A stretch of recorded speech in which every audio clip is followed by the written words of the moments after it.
گزشتہ درس میں آپ حضرات نے سنا، اللہ تعالیٰ فرماتے ہیں کہ میں نے حضرت ابراہیم علیہ السلام کو کئی امتحانات سے گزارا، کئی ان میں آزمائشیں ڈالی۔ میرا ابراہیم ہر امتحان میں، ہر آزمائش میں پورا اترا۔ میں نے اس کے چند آپ کے سامنے واقعات بیان کر دیے تھے کہ پہلا مقابلہ حضرت ابراہیم کا، پہلی آزمائش یہ تھی کہ باپ ہے مشرک اور بیٹا ہے موحد۔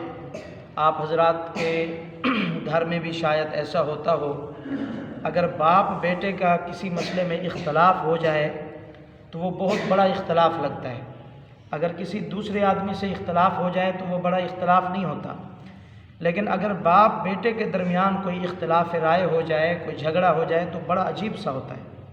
حضرت ابراہیم علیہ السلام کے لیے یہ بہت بڑی آزمائش تھی کہ باپ کے سامنے اللہ کی توحید بیان کرنا، کیونکہ باپ مشرک تھا۔ دوسری آزمائش حضرت ابراہیم کی یہ تھی کہ پوری برادری مشرک ہے۔ ایک ہوتا ہے ایک گھر، صرف اپنے گھر کے ساتھ مقابلہ، ایک ہوتا ہے پوری برادری کے ساتھ مقابلہ، یہ اور بھی زیادہ مشکل تھا۔ پھر تیسری حضرت ابراہیم کے لیے بڑی آزمائش، بڑا امتحان یہ تھا کہ آگ میں ڈال دیا گیا۔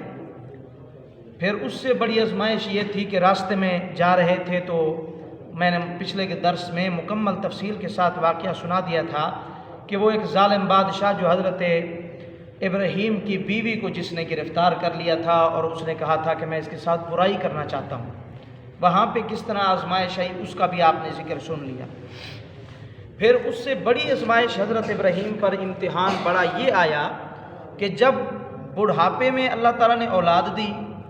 آپ حضرات جانتے ہیں کہ بچوں والے بیٹھے ہیں، بچے تو ویسے بھی پیارے ہوتے ہیں، لیکن جو چھوٹا بچہ ہوتا ہے، بڑھاپے کی اولاد جو ہوتی ہے وہ اور زیادہ پیاری ہوتی ہے۔ تو حضرت ابراہیم کو 90-95 سال کی عمر میں اللہ تعالیٰ نے حضرت اسماعیل دیا۔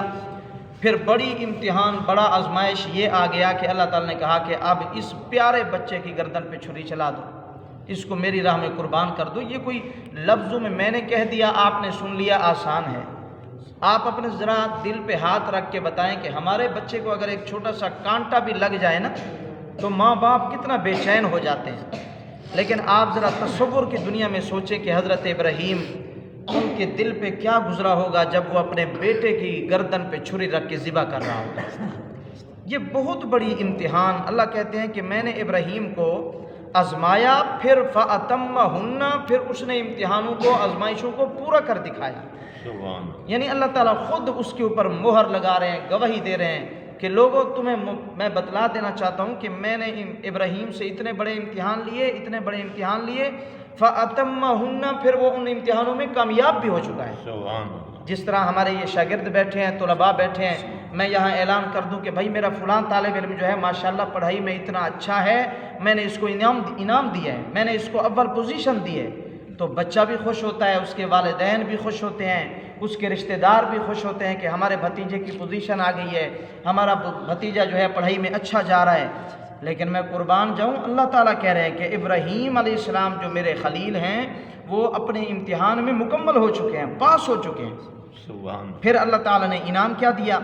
انعام یہ دیا کہ اللہ تعالیٰ نے فرمایا کہ اے ابراہیم، میں تجھے یہ انعام دیتا ہوں کہ قیامت کی صبح تک میں تیری نسل کے اندر کوئی نہ کوئی امام ضرور بناؤں گا۔ علماء کہتے ہیں کہ آپ صلی اللہ علیہ وسلم چلتے حضرت ابراہیم کے خاندان میں سے ہیں، پھر آپ صلی اللہ علیہ وسلم کے بعد یہی حضرت ابراہیم کا خاندان چلتا جائے گا۔ امام مہدی جب وہ قیامت کے قریب دنیا میں آئیں گے تو وہ بھی آپ صلی اللہ علیہ وسلم کے خاندان میں سے آئیں گے۔ پھر اس سے بھی زیادہ آپ صلی اللہ علیہ وسلم کا خاندان قیامت تک چلے گا۔ آپ صلی اللہ علیہ وسلم کی جو خاندان ہے یہ قیامت تک چلے گا۔